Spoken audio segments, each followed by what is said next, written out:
Howdy y'all, this is Hutch and I'm back here with Torsak, and this week we are talking about the AR-18 and the AR-15. Why they're similar, why you might want one over the other, and why we like both of them. Before we get into that, I need to make a correction to last week when I realized I absolutely trashed a huge part of the gun community when I said that nobody wanted a quad rail AR or a bare bones wood furnitured AK, and I realized in editing that I didn't actually finish that statement, and what I meant to say was nobody wants those to be the only options on the market. When you go into a gun store, you want to see more than just the bottom of the barrel on both sides of that fence, and we were excited to see more and more companies coming out with innovative designs. Right, and so kind of building off of that, we see the use for a bare bones AK or a civilian variant of the M4 with a quad rail and a front sight post. I think we see the use of that. Those have been getting the job done for a long time. They work. However, they're just not the optimized solution and not the only thing that we want to see inside of the market. Agreed. So, going on to this current topic, the AR-18 versus the AR-15. And quick caveat, we know that the guns we're about to talk about are not actually AR-18s. They are either based on or are derivatives of the 18 platform, but there are a ton of companies that make these things, and there's all kinds of guns. And if we listen them off individually, number one, we're going to miss some, and number two, we're going to be here for an hour. Right. So when we say AR-18, it's kind of an umbrella term for all of the modern rifles that are improvements of or descendants of the AR-18 design. Correct. So real quick, I think that was a good time to go into the major design features of both. So what would you say be the big features of the 15? Like if you're thinking of an AR-15, what differentiates this amongst other things? Right. So the main thing that's going to be noticeable when you look at an AR-15 platform is that there's a buffer tube extending out of the rifle. It's part of the lower receiver, and inside of it is the buffer spring and the buffer, which are part of the recoil assembly for the AR-15 platform.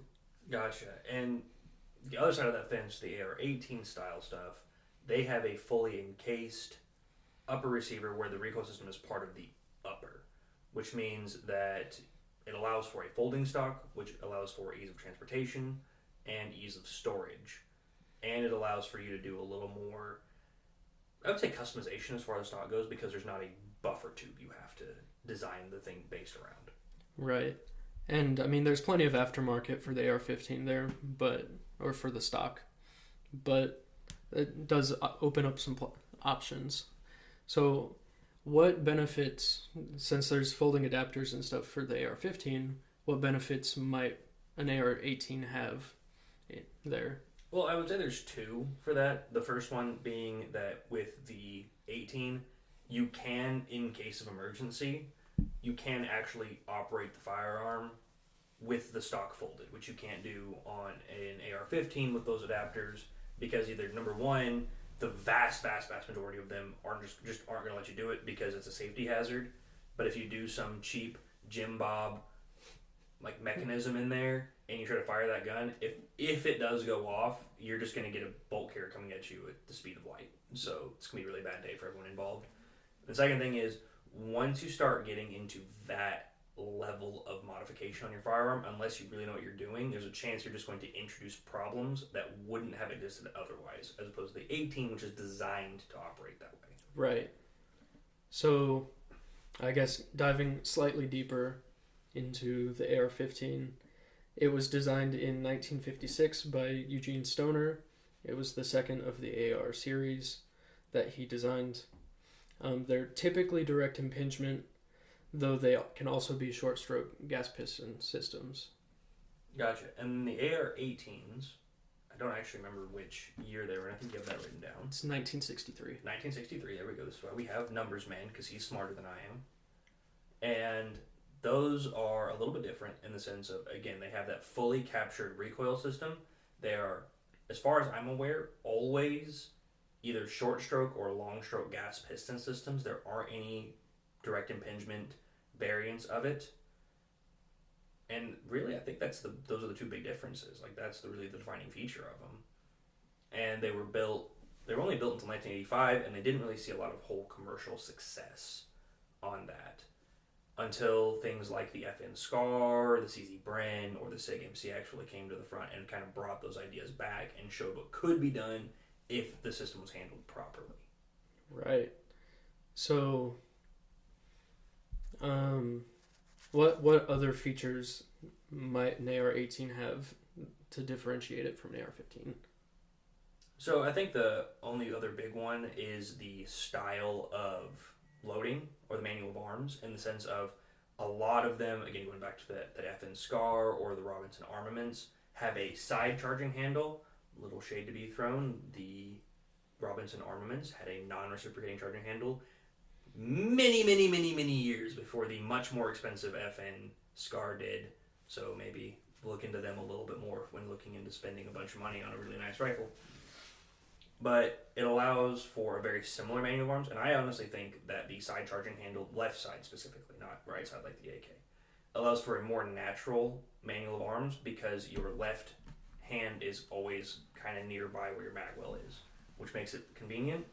However, there are some, like the SIG MCX and SIG Spear, that have traditional AR-15 style charging handles, so that if you are used to those firearms, if you trained on it, say you're military, say you're law enforcement, or you're just some guy who went out and bought an AR-15 when he was 18 years old and has put 20,000 rounds down range sense with it and just knows it like the back of his hand, if you convert over to those series, you're not completely out of your depth and you know exactly where everything is because it's a very natural feeling firearm. Right. So, why would you push someone in the direction of an AR-18 over an AR-15 or vice versa? So I think the 18, the advantages are, number one, again, they're the piston driven, which short and long stroke gas piston, we can discuss the pluses and minuses of those systems. But the reason you might want to go piston driven, why I personally am a piston driven advocate, is number one, it keeps your chamber cooler and cleaner because you're not directly adding hot carbon to your bolt carrier group as you fire the weapon, which makes it a little more reliable. Is average Joe going to notice it? Probably not. But when you're talking about military or you're talking about hardcore shooters, there is a distinct advantage to going piston over direct impingement. Also, a lot of these guns are coming out $2,000, $3,000, $4,000. They're very expensive for the platform. However, there's very little you as the consumer have to do afterwards to the gun in order to make it really nice, whereas ARs you can definitely get lower entry price point and build yourself, or you can go higher and higher. Right, and so that's going to be one of the main differences that we see between the two platforms in the market is just the price points. You can get a good AR-15 for, I don't know, $700 nowadays. Well, PSA Maybe has the even saber less. lineup that's sitting at $800, and I think can do everything you would need it to do, unless you're Right. a hardcore shooter or you're looking into more of those. What is it? The new calibers, things like 6 Arc, 54 Valkyrie, because they're fatter cartridges. And if you try to cram these fat cartridges into the skinny AR platform, you start getting into problems with the bolt carriers cracking. You need special magazines, that kind of stuff. But if you're looking for a 5.56, something for varmint hunting, something for home defense, and you just want something you can pick up, it's going to rock and roll every time, work. Arrow makes good products for relatively less money. So does BCM, so does the Saber lineup, are all good options. And they're half the cost of the beginning of the 18 platform price range. Yeah, just about. So it's a pretty dramatic price difference.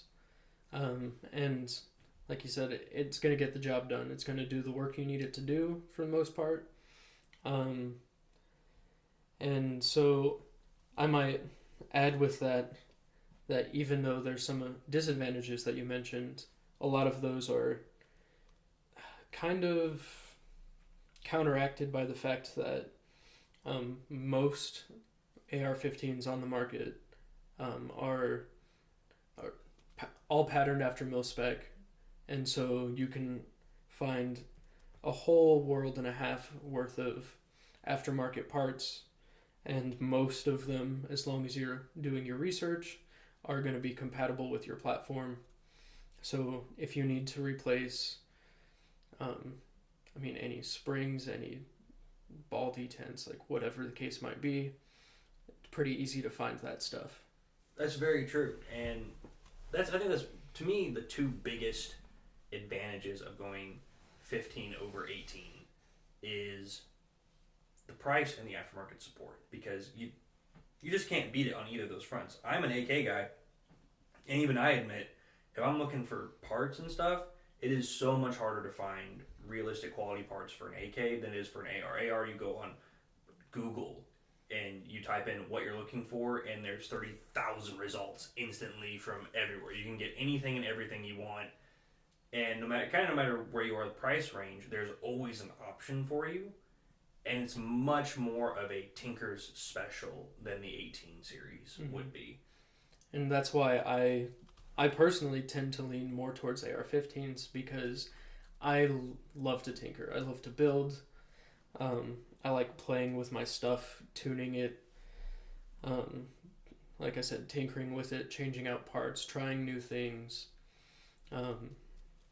And the AR-15 allows for a whole lot of that.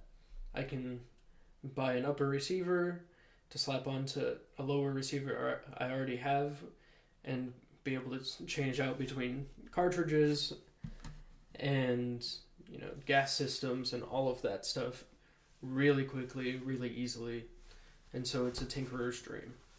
This is very true, and I would say that for me the biggest kind of advantage to the 18 series of rifles is, even though we have had a couple of rifles on the market for well over 10 years now, things like the Scar came out mid 2000s, like that thing's been around for a minute. Same thing with the Robinson Armaments, they've been around for a while too. I haven't recently seen them until fairly recently. That was a new development to me, mainly because I'm still learning a lot of stuff. I'm always interested in learning more. But what's cool about it, at least to me, is because they're still relatively new, and because the really famous ones are still very expensive. A lot of people don't realize you can get into these rifles for... No, they're not cheap, but you can get into them if you want to. It allows for the ability later on for people to make them slightly wider, make distinct changes between a 15 and an 18 to allow for ease of use for these newer calibers. And I think if that starts happening, if you really start seeing guns designed around things like 6 ARC in these AR-18 platforms, they'll really start to take off, because then there will be that distinctive performance difference between the 15 and the 18. And I think that's what's missing, because for the most part, I do agree with you. If you're kind of a casual shooter, or if this is going to be your whole life, there's not really a reason to go 18 over 15 aside from maybe aesthetics, especially not when you start adding in price points. Right. And so really the AR-18 is more just kind of you buy it as it is, and it's ready to go. You don't have to play with it. You shouldn't need to do anything to it. Most of them have an adjustable gas system, so if you need to tune it to your ammo, you can do that, but most of them shouldn't even need to do that much. And it's just ready to rock. It's ready for duty. Whereas AR-15s, like you said, it's a lot more... it's better suited to tuning and to tinkering and figuring out what exactly you want out of the gun. It's very true. Now, I would like to caveat this, because we've seen some really cool stuff coming out of, guess who? Palmetto State Armory. We talk about them quite frequently, mainly because I like them as a company. I think they do make good stuff. I think they have this reputation for being this kind of bottom tier manufacturer, and I don't think, especially in the modern era, that's necessarily earned by them. I definitely think they make stuff it's not super high end, mind you, but it's definitely I would put them on par with like BCM or Aero for a lot of their stuff nowadays, especially come out with the Saber lineup. Their AK is really nice. But they have the Jackal, which is a long stroke gas piston, which is the same sort of setup as an AK. And they come in for what, $1,100 for one of those if you get the 13-inch rifles? I think they come in closer to 12. Which is still to get into an reasonable. AR-18 platform, that's very reasonable. And you can get them in 5.56 or 300 blackout. With the 300 blackouts, obviously have very short barrels, which is what that caliber was designed to do, which is very cool. And so again, going into availability, once you start bringing the price down on those 18s, now there's a reason to go 15 over 18 because you're taking their biggest advantage off the marketplace. You're taking the price advantage, but also parts compatibility is still going to be a consideration. That's true. That's true. If you manage to break your AR-18, which you really shouldn't, it's kind of a bulletproof system. But if you kudos to you. Kudos to you first off. But if you manage to break it, a lot of those parts are proprietary. They're harder to get your hands on, and they're going to be more expensive for the most part. That is true. I remember not too long ago I watched a video from Iraq veteran 8888 who talked about trying to get spare parts for his SCAR, and there's so many of those parts that are on 6 months to a year back order. They don't allow you to buy them in bulk, so you can't just have spare parts at your house. So if that gun goes down, it might be down for a year, as opposed to the 15 series where, oh no, I don't know, name a part. Jeez, I mean, maybe a recoil spring has gone bad. Oh hey, $15 in this here on Tuesday. Like, it's that simple, and that's really hard to compete with.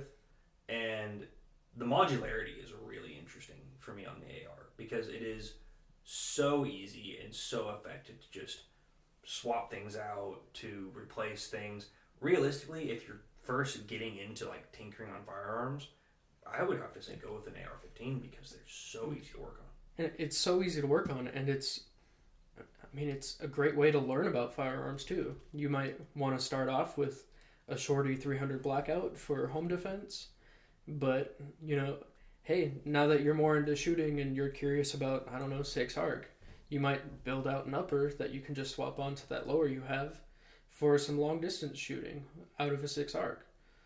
And, while widening that bolt face introduces a little more risk of cracking your bolt, okay, oh well, it's going to be here in 3 days. Like, yeah, again, very easy super easy to find parts. I mean, if you're that concerned about it, again, would I say this makes for a good combat setup where you might be away from a supply line? No. Debatable. Well, I would say anything where there's a decently substantial risk of something completely breaking the gun, taken out of commission when you might have a 3-month supply period is going to be a questionable choice for a combat system. How many people are really buying these to go into combat? We know the U.S. military isn't. They're replacing the entire system, so that's not a concern for them. Yeah. And your average guy, what are you going to go from Wichita, Kansas? You're going to just drop into Fallujah. You play a little too much Xbox, and you want to go into Fallujah with your home-built AR. First of all, have fun getting that on the plane. Yeah. So, anyways, another thing to bring up, we're running out of time here, but is just that the AR-15 is more suited to weighing less. By nature, a piston-driven system is going to be heavier. And so typically your AR-18 is going to weigh at least another pound or two more than a similarly sized AR-15. That's true. And one thing you have to worry about is with these short stroke and recoil systems, short stroke's a little bit less. It does a little bit less than long stroke does, but piston systems do have more recoil because there's more moving mass in the firearm. And again, you can sort of mitigate that going to a short stroke piston where there's only a little bit more mass than, say, a regular DI system. But especially when you go into like long stroke stuff, there's a significant portion of mass coming back at you. And if you're not used to it, so you've shot DI your whole life and you go to a long stroke, is it completely uncontrollable and oh my lord, no one can use this gun ever? Obviously not, but it is a big deal. Yep. So, I mean, at the end of the day, it's all about what you're looking for, what you're willing to train with. If you're already trained on a platform, sticking to that's never a bad idea. But if you're just learning or you're willing to relearn some stuff, then switching to either or wouldn't necessarily be a bad choice. If you're, doing it for the right reasons, you know what you're getting into. Correct. Also, as with all things, there's not this one's obviously better than this one. These are both good systems. You can't really go wrong. And training matters more than the firearm. Some random dude with 15 rounds down range with the nicest AR you can buy in the market is significantly less effective than some old guy that's put 5,000 rounds through his Lee Enfield. And that's the honest truth. Yeah, I mean, like you said, rounds down range matter, getting training matters, and so at the end of the day, get what you can afford and just have at it. Go learn, go take courses, do whatever, and you're going to be a whole lot more effective with that firearm than somebody who just goes out and buys the nicest Gucci out stuff. So I would say that's about it. Thank you all for the podcast. If you'd like to see more of this kind of stuff, please give us a like and subscribe. Any advice or anything you want to hear about, if you want us to deep dive something or other, please let us know in the comments below. And I think next week we might be doing our first full hour podcast on the 5.56 and its related topics. All right.